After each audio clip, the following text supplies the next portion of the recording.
반갑습니다. 오늘은 이론상 서원문 가운데 혹은 진급으로 혹은 간급으로 그 대문이 있어요. 거기부터 설명을 시작하겠습니다. 우리가 어디를 가더라도 여기는 어디 거리, 저기는 어디 거리 이렇게 거리 표준이 있잖아요.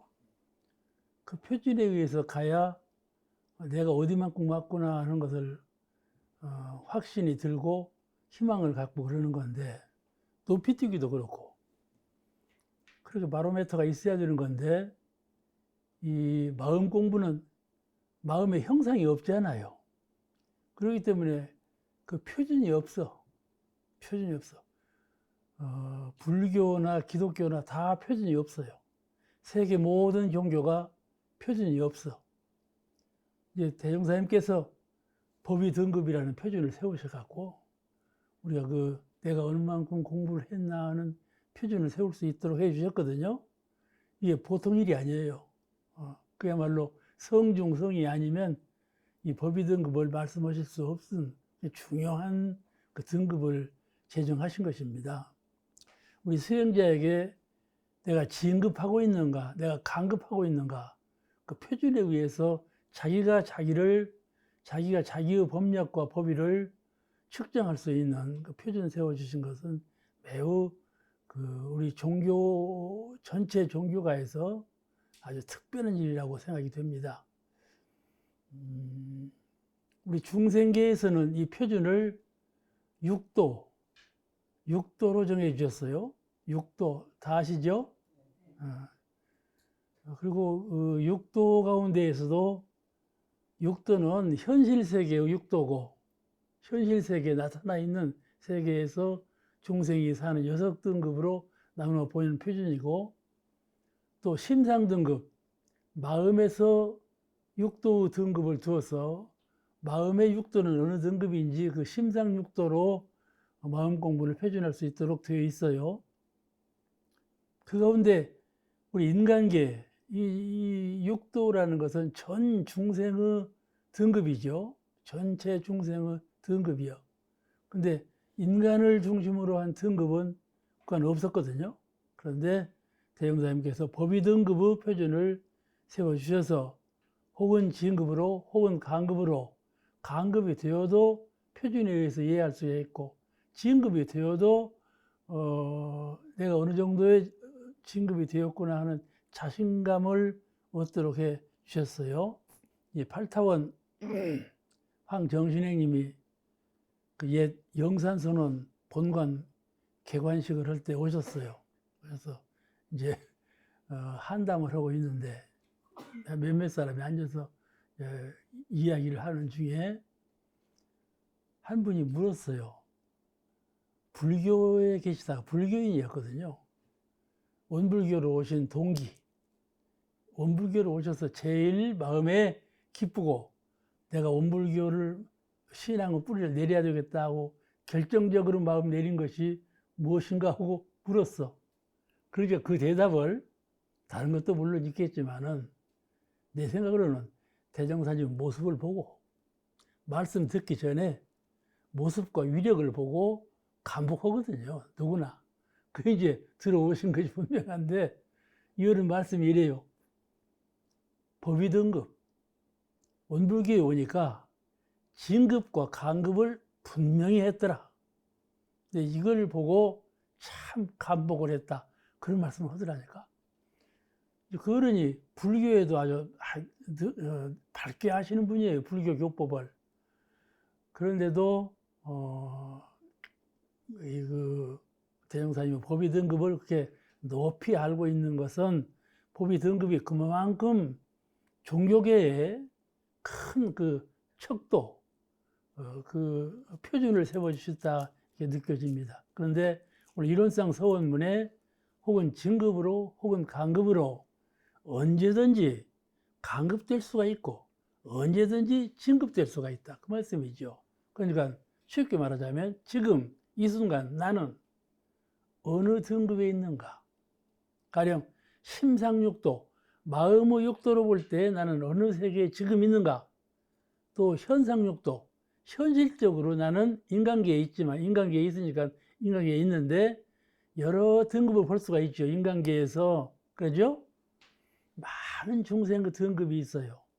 그런 중생의 등급 가운데 인간계에 있는 이런 그 표준을 딱 세울 수가 있잖아요. 지금 나는, 내 마음은, 내 몸은 어느 육도의 표준 가운데 어느 등급에 있는가를 알 수가 있어요. 그러니까 내일 모레는 달라질 수가 있어. 그죠? 이렇게 가능의 세계예요.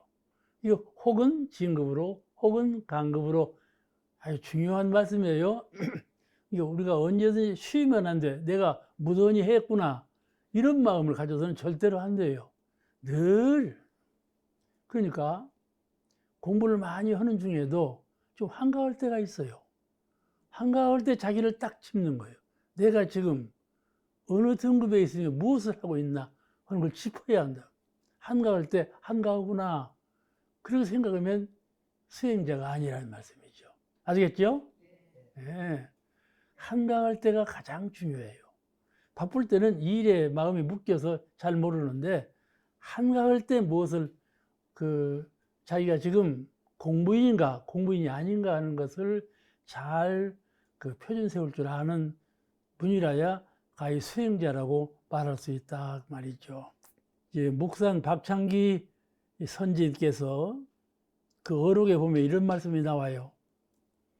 정관음행님이라고 이제 대종사님 밑에 수행하시던 할머니 한 분 있어요. 관음행님이 대종사님께 살았어요. 뭐라고 살았는 거니? 과거 불교에서는 미래세계, 극락세계, 미래지향적인 극락세계에 대해서 많은 말씀을 하신다. 사후세계, 우리가 죽은 후에 어디로 간다. 죽은 후에 어디로 간다는 말씀을 가장 중심적으로 많이 하는데 어찌하여 대종사님은 미래세계는 말씀을 안 하시고 현실세계를 중심적으로 말씀을 하십니까? 이렇게 물어봤단 말이에요. 그 묻기 어려운 질문이죠?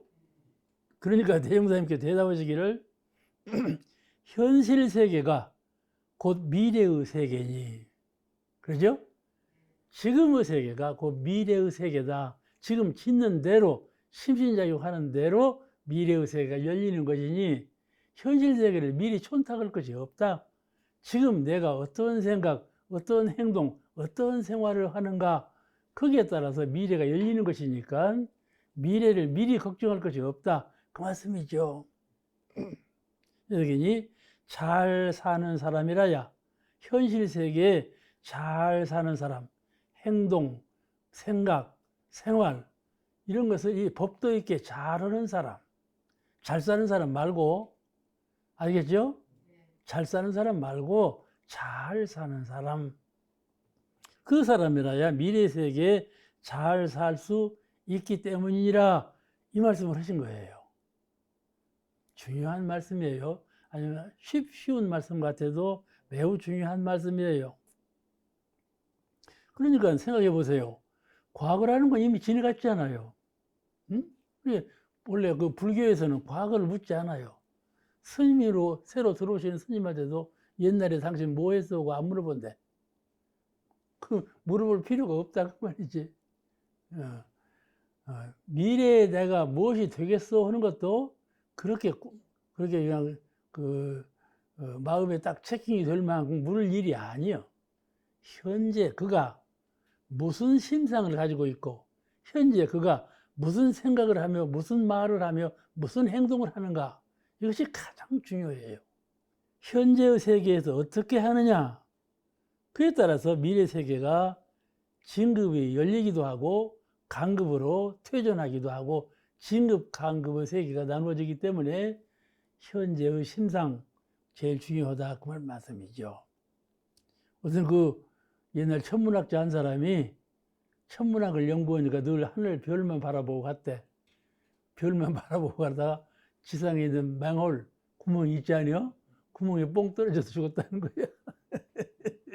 그런 웃는 얘기지만은 그렇게 이념만 바라보고 이상만 바라보고 그렇게 가면 실제는 그러지 못하면 안 된다 그 말씀이죠. 이상과 실제는 하나예요. 그러죠? 이상이 따로 있지 않아요. 여러분 그 날짐승들 많이 보시죠? 새. 원로는 아주 수목이 좋아서 1000가지 만가지 새가 다 살아요. 아유, 이상한 새들이 어디서 날라가고 살아요. 옛날에 못 보던 새들이 사는데 참 새의 천국이요. 밤이 되면 말이죠. 어둠이 가고 노을이 지고 어둠이 가고 깜깜해져요. 그러면 새 소리도 없어요. 사람 소리도 안 들리고. 그럼 밤이 있어요. 그럴 때 고요히 산책을 하는 거예요. 고요히 산책을 해요. 그리고 쉬기도 하고 명상하는 거라. 옛날 삼산 어른은 삼경 12시부터 3시 사이, 삼경 저녁 12시부터 3시 사이에 선을 닦았다고 그래요. 선을 닦았다고 그래요. 그러듯이 이 밤 시간을 아주 소중히 아는 것은 명상을 잘하는 분이에요. 좋은 생각을 가지려면 밤 시간이 세세한 기운이 가득 찬, 아주 성성한 기운이 가득 찬 밤 시간. 그런 시간에 명상이 매우 중요한데 한번 생각해 보면 말이죠. 우리가 극락이다, 지옥이다 말을 하는데 극락, 지옥 말만 할 것이 아니라 극락과 지옥이 어디 있겠습니까?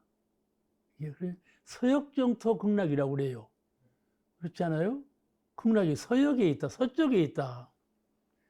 극락이 서쪽에만 있을까요? 그건 아니죠. 답타운이 곤란해. 그건 아니라고 그러시는마. 극락이 서쪽에만 있는 것은 아니지 않겠어요? 근데 어째 서역정토 극락석이라고 했을까요? 해 넘어갈 때 말이죠. 그 붉은 빛, 노을이라고 그러죠? 그 붉은 빛, 또 돌아가는 자리, 그러죠? 해가 떴다가 돌아가는 자리, 죽음을 의미하죠. 그런 자리에 극락이 있다 그 말이죠. 이 극락은 사후극락이에요. 사후극락이고 공부인으로서 최상 경지에 이르렀을 때 광명을 회복한 그런 경지에 이르렀을 때 극락이거든요. 그래서 서역정토라 그러는 거라. 돌아가는 자리, 열반 후에 이르는 자리, 그 자리를 극락이라 한다 그 말인데 우리 대종사님 정신은 그것이 아니고 극락이라는 것은 그런 죽은 후에 돌아오는 극락이 아니에요. 지금 제가 지금 생각하고 있는 생각, 모든 생각을 그쳐버린 그런 열반의 상태, 그러죠? 입정의 상태, 그런 상태를 고요히 생각해 보세요. 아, 이것이 극락이로구나. 그죠? 저는 인생으로서 살지만은 제가 남한테 돈을 한번 꿔본 일이 없어요. 내가 참 궁핍하구나. 내가 가난하구나. 내가 부족한 것이 많구나 하는 생각이 한 번도 없어요.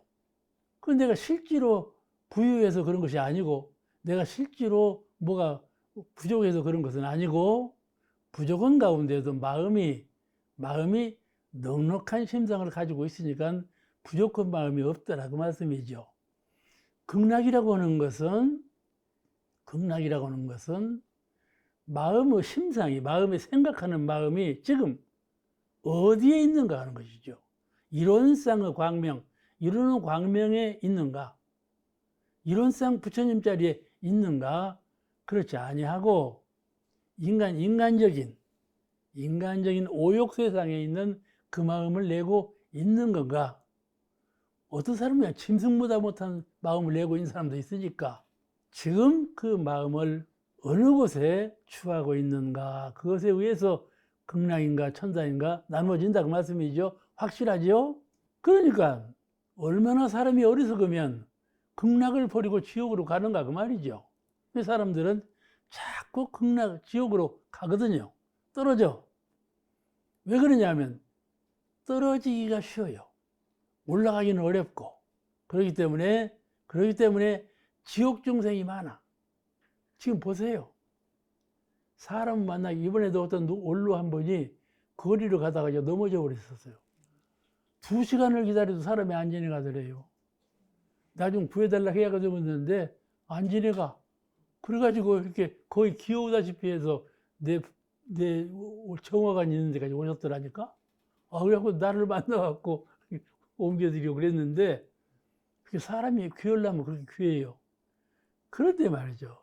온갖 짐승의 세계를 보세요. 얼마나 짐승이들이 많습니까? 민물까지. 그러니까 그것이 뭘 증명하는가 하면 떨어지기는 쉽다 그 말이죠. 조금 더 마음에 방심하면 떨어지는 거다. 그 자리에 있지 않아요. 아시겠죠? 그러니 공부심을 챙겨야죠. 내가 지금 한가하게 그 자리에 있구나 하면 흐르는 물을 보세요. 세월과 천지 공간이 흐르는 물과 같아요. 천지라는 공간하고 흐르는 시간이라는 세월이 흐르는 물 같아요. 늘 흘러가고 있어요. 바람처럼. 그러니까 내가 가만히 있으려면 그 자리에 있지 못한다 그 말씀이죠. 정신 차려서 공부심으로 있어야지 제자리 지키지요. 겨우 제자리 지킨다니까.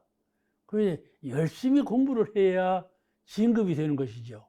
이게 간급하기는 쉽고 진급하기는 어려워. 그러니까 새도 그렇게 많고 짐승도 그렇게 많고 저기 그냥 아래 미물도 그렇게 많지 않아요.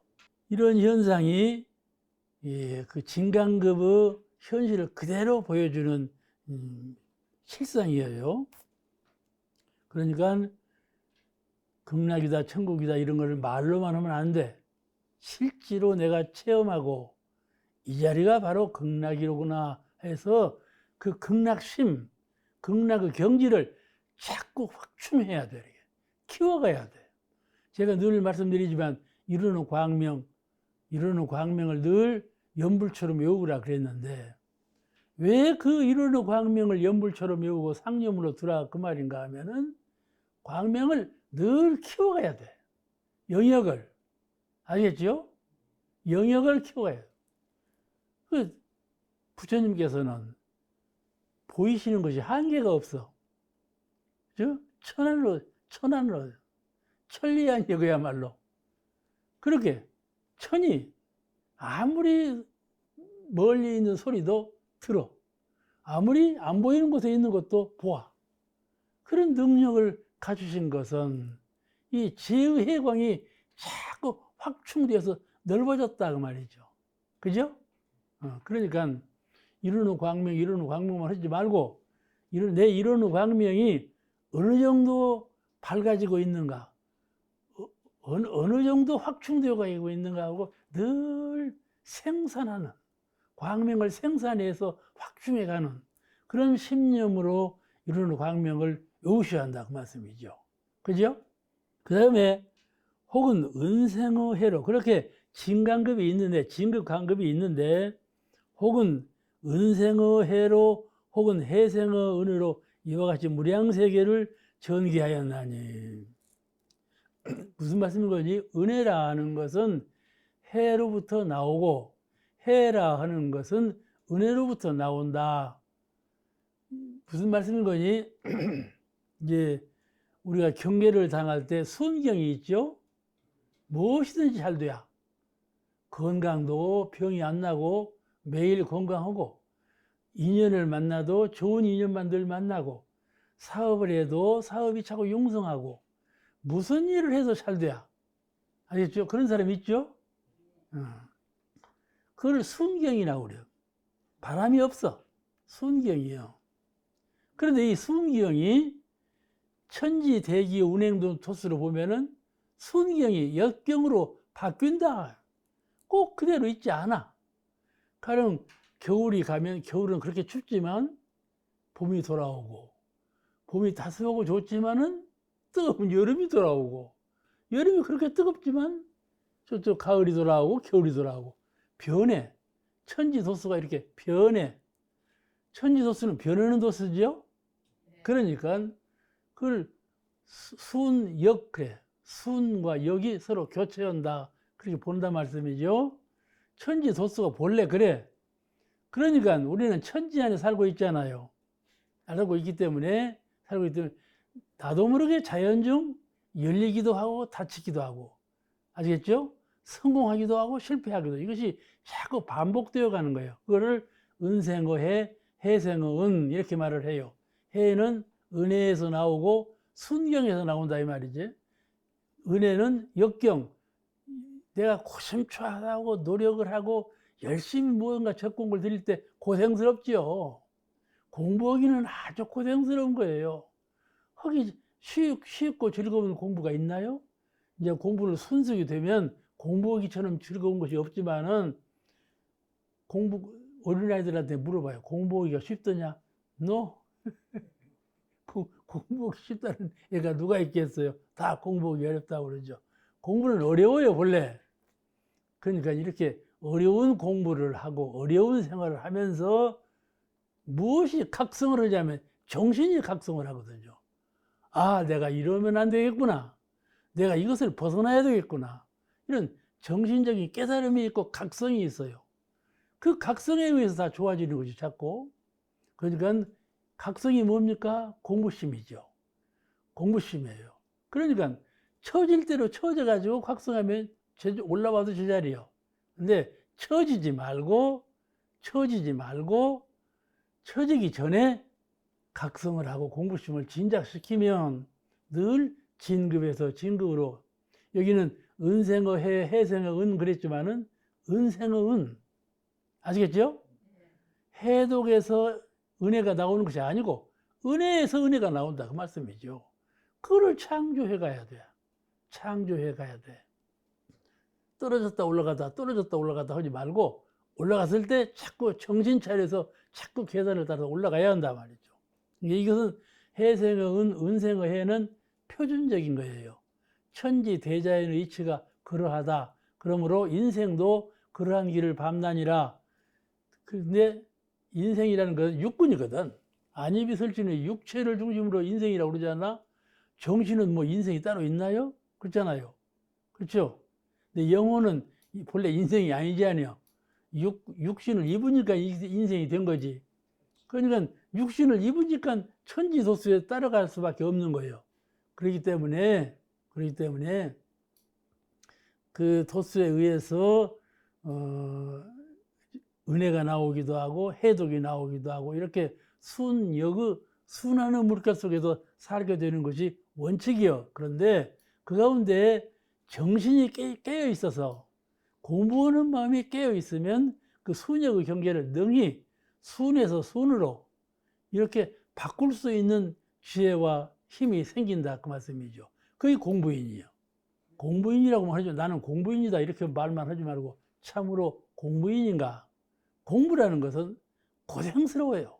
옛날 우리 불가에도 많은 스님들이, 또 우리 원불교 선진 가운데도 많은 어른들이 많은 고생을 했어요. 그 원불교 회상을 만들고 불교 회상을 만들고 그러지 않았어요. 이런 회상을 만들고 우리에게 이제 선물을 주셨는데, 이런 그 넉넉하고 훌륭한 이런 그 유산을 받고 우리가 정신 차려야죠. 정신 차려서 공부를 해야 된다 그 말씀이죠. 정신 못 차리면 하는 것 같은데 결실이 없어요. 항상 제자리로 떨어지고, 이 해가 서역에 지지요. 그 다음에 동천에 솟아오르지요. 솟아올라봤자 그 해는 서역에 떨어져. 그러죠? 떨어지면 또 올라오고. 이것이 천지순환의 도예요. 아시겠죠? 근데 공부인은 이것이 아니에요. 해 뜨고 해 지는 것처럼 이렇게 하지 않는다 이 말씀이죠. 해 뜨고 해 지는 건 자연현상이에요. 자연현상을 딱 극복해야 그게 공부인이에요. 그러려면 고생 안 할 수가 없는 것이죠. 그러죠? 예. 모든 걸 참아야 하고, 공부인으로서 좀 올라가면요, 시비가 많아요. 시비가 많아요. 공부는 사람들이 가만 안 놔둬요. 조금만 올라가는 듯 하면 말이죠. 정치인들 보세요. 그냥 여야가 막 헐뜯으라고 야단하지 않아요? 그게 정치인들이 나라를 망한다고 그래요. 그런 말을 하신 분도 있어요. 그지 스토인 문중에서도요, 그런 것이 없을 수가 없어요. 그런데 잘 생각해 보세요. 대종사님께서는 제자를 가르칠 때 네가 아주 다른 옆 사람들이 너를 막 험담을 하고 너를 막 떨어뜨리려고 하고 그래도 다 이기고 해내거냐? 이거 물으셨대요. 정무씨나 그 우리 여성 교부님들한테 실담을 들어보면 대종사님께서 그렇게 물으셨대요. 당신한테 물으시더라는 거예요. 그러죠? 공부인이라고 절대 순경만 돌아보는 것이 아니다 이 말씀이죠. 그러니까 네가 그렇게 하든지 말든지 아시겠습니까? 이것이 내 마음을 중심으로 하는 공부인이에요. 내 마음은 천하가 변경돼도 생사가 왔다 갔다 해도 이 공부심 이것만은 바꿀 수가 없다고 하는 아주 철주 중심이 된 그런 공부심이 있다 말씀이죠. 그런 분은 옆에 환경이 이렇고 저렇고 아무 관계가 없어요. 아시겠죠? 그 시비절상이라고 그래요. 시와 비를 딱 끊어서 높이 올려버려, 딴 데로 보내버렸어. 공부인은 항상 중도를 밟아서 그 정신으로 유일하게 나가기 때문에 부끄러울 것도 없고 따로 걱정할 것도 없고 이 공부 이대로만 나가면 된다 하는 건 그런 아주 자신감이 있기 때문에 누구한테도 굽히지 않아요. 그런데 이 은생어해 해생어은이라는 말이 어원이 어디서 나왔는 거 보면 저 음부경에서 나왔어요. 도가 음부경에 생자 사지 근이요 사자 생지 근이니 은생우해 해생우 은이니라 그 말씀이 있어요. 음부경에 그 말씀을 그 우를 어로 바꾼 거예요. 어? 그 내용은 같은 뜻인데 뜻이 통달되었으니까 대종사님께서 인거하신 거예요. 이 말씀이 옳다. 인거하신 거예요. 은생어해 해생어은 본래 육아에는 여러 경서가 있는데 그 가운데 주역이 음과 양의 원리를 잘 밝힌 경서거든요. 음양의 원리를 이 세상은 음양의 조화에 의해서 이루어졌다. 그런 원리를 잘 밝힌 것이 그러므로 중을 행하라. 그런 가침인데 주역에 양과 음의 조화에 의해서 변화되는 우주 만물의 대립적 관계. 알겠죠? 서로 대립적 관계에 있어. 상대적 관계에 있다 말씀이죠. 그런 상대적 관계에 있는 것을 음양상승이라고 그래요. 음양상승. 음한 기운과 양의 기운이 서로 이기려고 해. 또 음양상추. 음기운은 양기운을 따르고 양기운은 음기운을 따른다. 음양상추.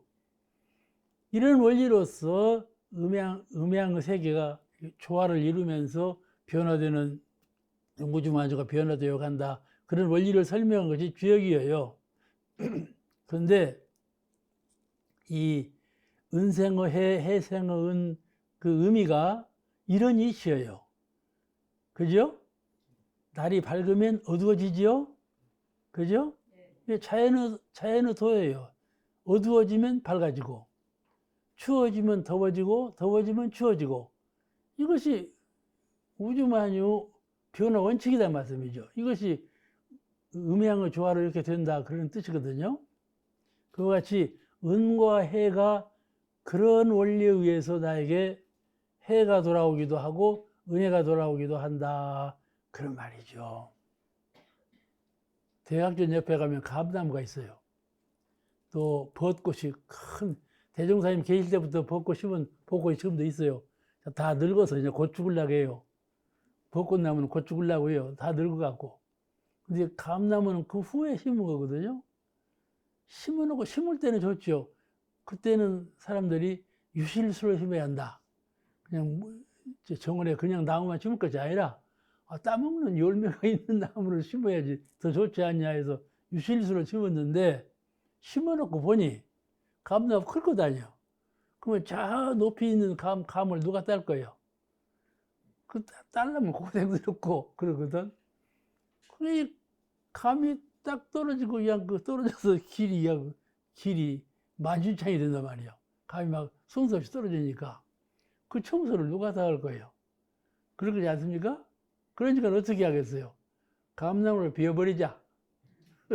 그래가지고 아래 둥치부터 착착 비었네.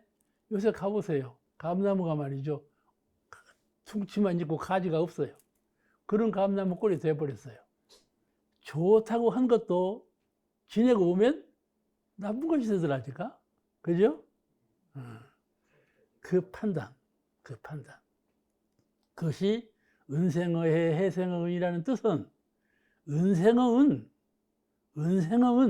은혜에서 은혜가 나오도록 이렇게 하는 신법을 쓰라고 가르침이지, 은생어해 해생어이니까 은혜는 있다가 해독으로 돌아가고 그런 수레바퀴 속에 살아라 그 말이 아니에요. 그죠? 이 천지 대기의 기운 작용은 그와 같이 음과 양이 서로 조화를 이루는 가운데 이렇게 불어났다 줄어들었다, 밝았다 어두웠다, 있다가 없다가 이런 변화가 있어. 그런데 수행인은 그런 변화에 얽매이지 말고 그 가운데 은혜로운 것만 딱 택하는 거야. 그러면 어떻게 해야 되는가, 방법을 모색해서 어떻게 해야 돼요. 그래서 수양, 연구, 취사, 네가 마음을 쓸 때 수양, 연구, 취사, 공, 원, 정, 텅 비우고 원만하게 생각해서 바르게 행하라. 그러면 은혜에서 은혜가 나온다 그 말씀이죠. 그걸 가르치는 거야. 비록 지옥의 세계를 알더라도 극락을 수용할 수 있다 가르치시는 거거든요. 그러니까 이 공부법으로 나아가면 이론상, 우리가 이론상을 공부하는 건 그 뜻이요. 이론상을 서울을 세우고 공부하면 은생어해 해생은으로 사는 것이 아니라 은생어은 항상 은혜의 세계를 창조해 갈 수 있는 그런 생을 맞이할 수 있다는 가르치심이에요. 그냥 이런 분은 말이죠. 천지는 어둠에서 밝음으로, 밝음에서 어둠으로, 있다가 없고 없다가 있고 이렇게 변화하는데 공부인은 그러지 아니하고 밝음에서 밝음으로, 영원한 생명으로. 그게 제가 그랬다니까. 나에게는 죽음이 없다. 나에게는 죽음이 없다고 논제를 이렇게 써서 지금 논문을 거의 다 썼다니까. 그런데 생각해 보세요. 왜 그렇게 썼겠어요? 누가 만약에 당신 죽는가 안 죽는가 보자고 하면 어떻게 대답을 하고 그런 말을 써놓겠어요? 그렇잖아요? 그러니까 이르노 광명이라는 그 가르침이 영생을 가르치는 거예요. 죽을 때 죽지 않는, 병들고도 병들지 않는 그런 묘미가 있으니까 공부를 하는 것이지, 뭐가 이렇게 애써서 공부를 하겠어요? 애쓴다니까요. 자꾸 허물어지니까, 방심되니까. 왜 방심되는가? 눈으로 보고 귀로 듣고 뇌로 생각하고 몸으로 행동할 때 그것에 젖어가지고 늘 방심이 돼야 잊혀져가. 그러니까 그렇지 않으려고 애를 쓰지요. 그렇잖아요. 그렇죠? 그렇게 공부라는 건 어려운 것이고, 초등학교 학생들한테 물어보세요. 공부 쉽냐고 물어봐. 쉽다고 하는 학생이 누가 있겠어요? 다 어렵다고 그러죠. 그러니까 공부는 게 쉬운 것이 아니에요. 그런데 대중선생님께서 공부는 코풀기보다 쉽다고 그랬다니까요. 그러니까 우리 중생들의 마음을 이해를 못 하셔도 분수가 없어, 그냥 많이. 그렇지 않아요? 밥 먹기보다 쉽다. 이런 철학을 하고 계신 거예요. 그런 대종사님의 말씀을 참 받들어야 돼. 어떻게 하면 밥 먹기보다 쉽게 공부를 할 수 있을까? 공부가 이렇게 어려운 것인데 어떻게 하면 밥 먹기보다 쉬운 공부가 될까? 하면 돼요. 하면 돼. 안 하니까 그렇지. 늘 쉬고 안 하니까 그러지. 하면 그렇게 되는 거다 말씀이죠. 그러니까 여기 은생어의 해생의 은혜를 잘 이해해야죠. 어차피 은혜는 해독에서 나오고 해독은 은혜에서 나오는 것이다. 이렇게 아주 숙명적으로 생각하면 안 돼. 이것은 천지의 이치가 그렇다는 말씀이지 공부인이 따라서 그렇게 된다는 말씀은 아니에요. 근데 이 말씀은 힘쓰고 노력해야 공부 결실을 얻는다 그런 뜻이니까 본문의 말씀은 이 은생의 해생의 그 본문의 말씀은 두 가지 의미를 갖고 있어요. 하나는 사시순환과 성주개공과 같은 천지순환의 자연이치에 따른다는 뜻이요. 알겠죠? 사시순환, 봄이 되면 봄옷을 입어야죠. 그러죠? 여름이 되면 여름옷을 입어야 하고 가을이 되면 가을옷을 입어야 돼. 그렇잖아요? 한국은 사시사철 그 철새에 맞게 옷 입기도 참 힘들어요. 그런데 그렇게 옷을 입어야 되거든. 이 따르는 거예요. 따르는 거예요. 그죠? 따르는 것을 순리라 그래요. 순리대로 하자. 이치대로 하자. 그건 나에게 풍요로운 경계가 돌아오다가 그것이 갑자기 자꾸 허물어지기 시작하더니 영 궁핍한 생활로 돌아왔다. 그러면 생각이 어쩌겠어요.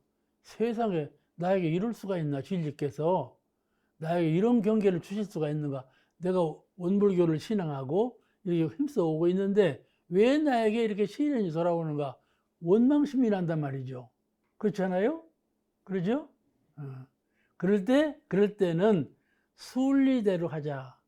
이 이치가 자연순환의 이치에 의해서 돌아오는 것이다. 내가 지금 몸이 젊지만은 장차 늙었다가 죽는 것도 이건 영리로 할 수는 없잖아요. 순리로 돌아오는 것이다 하는 것을 안분해. 그럴 때 안분하고 공부심에 흔들리거나 신심에 흔들리거나 그러지 않는다 이 말씀이죠. 아시겠죠? 나에게 수은역의 경계가 돌아오는 것은 당연한 이치요. 순리자연한 가운데 당연히 돌아오는 것이요.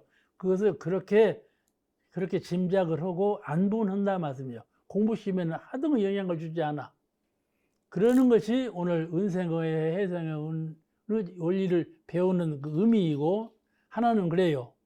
이 하나는 사시순환과 성주경과 같은 천지순환의 자연이치에 따른다. 순리로 따른다. 그런 이치고, 두 번째는 그렇지만은 사람의 심신작용에 의해서 자연의 순리는 그렇지만은 이치는 그렇지만은 사람의 심신작용에 수행자의 심신작용에 의해서 역경의 수고로움이 지나면 순경의 은혜가 돌아오고 순경의 방일함이 지나면 역경의 해독이 돌아온다.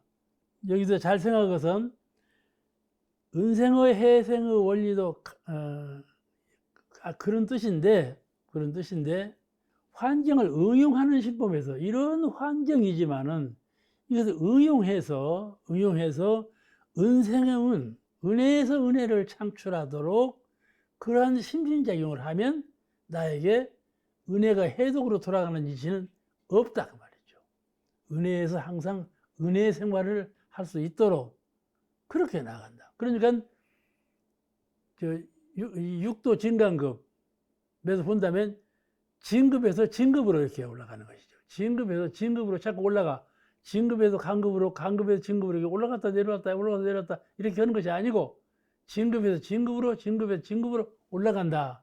이것이 왜 이렇게 올라가느냐? 그거는 심신작용을 방일하게 하지 않냐고 공부심으로 해나가기 때문에 수양, 연구, 취사, 사막의 공부심으로 해나가고 사은의 보은행을 해나가기 때문에 진급에서 진급으로 올라가는 거다 그 말씀이죠. 그걸 가르치는 말, 은생의 해생의 해를 가르치는 것은 첫째는 자연의 이치가 그러하니 순리에 따르라. 그리고 안분하고 공부심을 놓지 말아라. 그런 뜻이고, 두 번째는 내가 공부심으로 심신작용을 잘하면 은생의 은혜에서 은혜로, 아시겠죠? 광명에서 광명으로, 그렇게 발전해 간다. 그러니까 그야말로 죽음이 없는 것이죠. 고가 없는 것이고. 그런 세계에 이르더라까지 정진해 나가는 것입니다. 그렇게 어렵지 않아요. 공부를 해보면 자꾸 할수록 쉬워져요. 공부는 처음에는 어려운 과제도 한 고비를 여러 번 넘겨요. 우리가 수행자가 공부를 해나갈 때 여러 번 고비를 넘깁니다. 그러니까 가령 저도 이렇게 강의를 하잖아요. 지금 10년째 해요. 강의를 하는 이유는 그렇지 않으면 공부가 쉬워질까 못해서. 아시겠죠? 공부도 쉬워질 염려가 있고요. 이게 누워버리고 살면 또 하나는 말이죠. 그렇게 안 하면 늙는데요. 빨리 죽는다고 그래요. 그러니까 늙지 않기 위해서 또 하는 거예요. 그렇잖아요? 이것이 그렇지 않으면 늙고 병들고 죽는 것이 빨리 온다 이 말이죠. 그것이 진급, 간급의 도예요. 이걸 잘 응용을 할 줄 알아야 된다 이 말씀이죠. 어떤 분은 그래요. 인상 85세지 그렇다. 다 놓아버려. 그런다 말씀이죠. 85세 같으면 다 놓아버려. 수양만 해. 그렇지 않아요? 그렇다고 그렇게 되는 건 아니거든요. 아니에요. 수양연구취사, 수양연구취사는 수양연구취사가 항상 병진이 되어야지 수양만 한다고 되는 건 아니에요. 알겠죠? 연구는 수양을 돕고, 수양은 연구를 돕고, 수양과 연구는 취사를 돕고, 사막이 서로 돕는 관계, 연관관계 속에서 사막이 정진되는 것이지 수양만 한다고 되는 것이 아니다 그 말씀이에요. 해보니까 그래요. 경험으로 볼 때. 그런데 대종사님께서 어째서 성진수양, 사리연구, 사막, 작업취사, 사막을 따로 공부하는 방법을 내놓으시고 그 사막이면 수행이잖아요. 수행공부 원칙을 수양연구취사로 사막으로 딱 내놨어. 그런데 그 위다가 또 이론상 수행을 얹어놨거든. 그러죠? 그 이유가 이 이유예요. 옛날에는 개정의 사막만 공부하도록 가르쳤어요. 그런데 대종사님께서 사막만 하는 것이 아니라 그 위에 이론상 수행을 얹어놨다니까. 이것이 바로 수양은 연구를 돕고 연구는 취사를 돕고 취사는 수양을 돕고 사막이 서로 돕는 관계, 병진하는 관계 속에서 가장 훌륭한 3대력을 얻게 된다 가르치신 거예요. 아시겠죠? 그러니까 나 공부를 한다고 해서 산속으로 들어가는 잘못이요. 잘못이요. 경계 속에서 공부하면서 수양의 실력을 쌓아야 그것이 온전한 수양력이 된다 그 말씀이죠.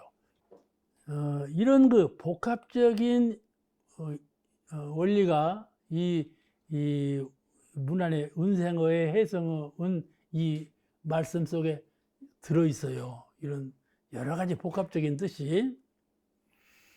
그 다음에 우리 어리석은 중생은 이 법신부를 이론상을 채받아서 심신을 원만하게 수호하는 공부를 하며 이제 우리 어리석은 중생, 그러므로 우리 어리석은 중생은 법신부 이론상을 채받아서 심신을 원만하게 수호하는 공부를 하며 그랬어요.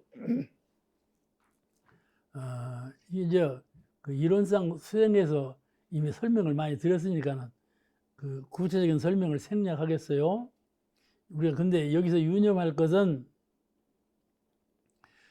심신이라는 말씀, 심신, 마음과 몸. 공부라는 건 마음으로만 하는 것이 아니라 몸까지 아울러서 마음과 몸으로 해야 된다 그 말씀이죠. 함께 원망무족 지공무사하게 잘 수호하는 몸도 잘 수호해야 되고 마음도 잘 수호해야 된다. 심신을 잘 수호하라. 그것이 수양력이다 그 말씀이에요. 그죠? 해보니까요. 좌선할 때 몸이 아파도 좌선이라는 것은 아픈 몸을 치유할 수 있는 것이 좌선이다 그렇게 가르쳐요. 몸이 아파도 선을 잘 닦으면 그 아픈 병이 낫는다. 이렇게 가르치는 것이 좌선이에요. 좌선의 공덕이에요. 아시겠죠? 그런데 말이에요. 실제로 해보면 그렇지가 않아요. 그렇게 잘 안 되거든요. 그러니까 어떻게 해야 되겠어요? 몸이 아프면 좌선이 잘 될 것 같은데 또 몸 아픈 것을 치료하려면 좌선을 해야 된다. 이렇게 원리적으로 있지만은 실제로 해보면 그렇지 않다 그 말씀이죠. 그럼 어떻게 해야 되겠어요? 병이 나지 않게 해야 되지 않겠어요? 그러죠? 몸에 병이 나지 않게 해야 돼. 병 난 후에 수양력으로 병을 낫으려고 하지 말고 병이 나지 않도록 그것이 수양력이요. 잘 수호하는 공부를 몸을 망가뜨려 가지고 수호하는 공부로 그걸 지킬 것이 아니라 처음부터 몸을 잘 수호하는 공부를 해야 돼. 마음을 잘 수호하고 몸을 잘 수호하는 공부를 병진해라. 그 말씀이에요. 심신간에 그 말씀 하시거든. 심신을 원만하게 수호하라. 그 말씀은 마음과 몸을 다 원만하게 잘 수호하는 것, 그것이 수양력이다. 이거 가르치는 말씀이에요. 그 중에 마음을 잘 수호하는 공부. 그 이제 마음을 잘 수호한다는 말은 되게 마음하면 분별망상, 여러 가지 쓸데없는 생각, 사실에 없는 허구적인 공상, 생각으로 많이 굴리죠. 생각으로 많이. 자기 마음대로 생각을 굴려. 그렇죠? 정신의 세계에서 자기 마음대로 희망 닿는 대로, 좋아하는 대로 마음을 굴려, 생각을 굴려. 그러면 정신의 세계에서 극락이죠. 자기 마음대로 되니까. 근데 그것이 그 수양력하고는 영 반대길 아니에요? 분별심을 일으키면, 분별심이라는 것은 정신을 쪼개는 거니까 정신이 나눠져 버리는 거야. 나누어지면 어두워져요. 정신은 나누어지면 혼란스럽고 혼란스러워지면 어두워지는 거거든. 그래서 정신 광명을 놓아버리는 거거든요. 그러니까 어쩌든지 정신을 하나로 모으는 연기를 하나로 모으는 그런 공부를 지성으로 해야 돼. 그것이 수양인데, 그래서 마음을 욕심이나 또는 착심이나 기타 분별 망상이나 이런 마음으로 흩어지지 아니하고 온전한 심상을 잘 갖추도록 노력을 잘 쌓아야 돼. 마음을. 그 다음에 몸도 그렇죠. 잘 쌓으면 이것이 이론의 체성에 합한다 그래요. 내 마음을 분별, 주착, 욕심 그런 마음을 다 비워버리고 온전하게 하면 그것이 이론상의 체성에 합하는 것이다. 이 공부거든요. 그러면 이것을 잘 심신을 그 가운데 심을 잘 수호하는 공부요.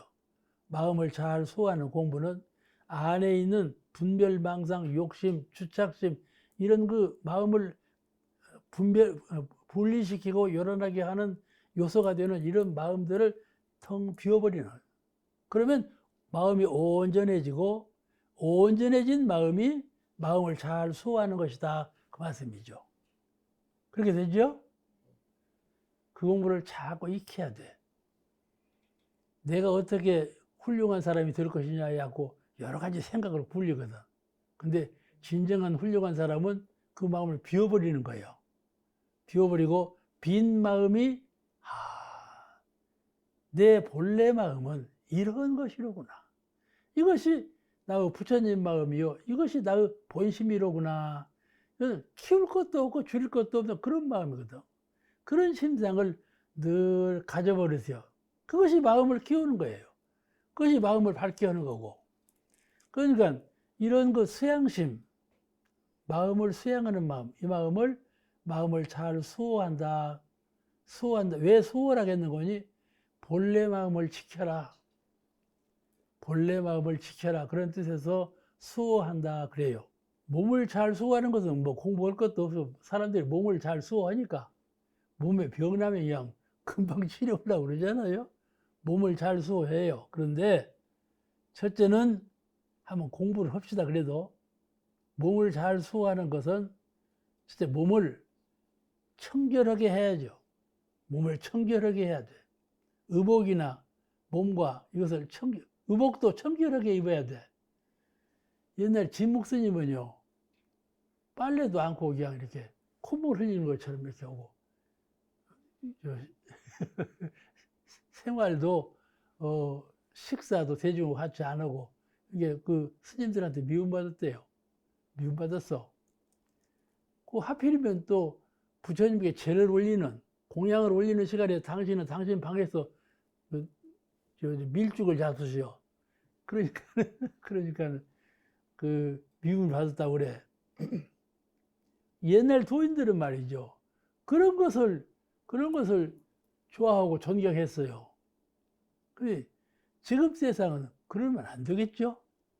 그죠? 그죠? 의복도 마음처럼 깨끗하게 해야 돼요. 깨끗하게 해야 돼. 정결하게 해야 돼. 또 의복을 정결하게 하는 것처럼 마음을 정결하게 해야 되고, 그래야 심신을 잘 수호하는 분이죠.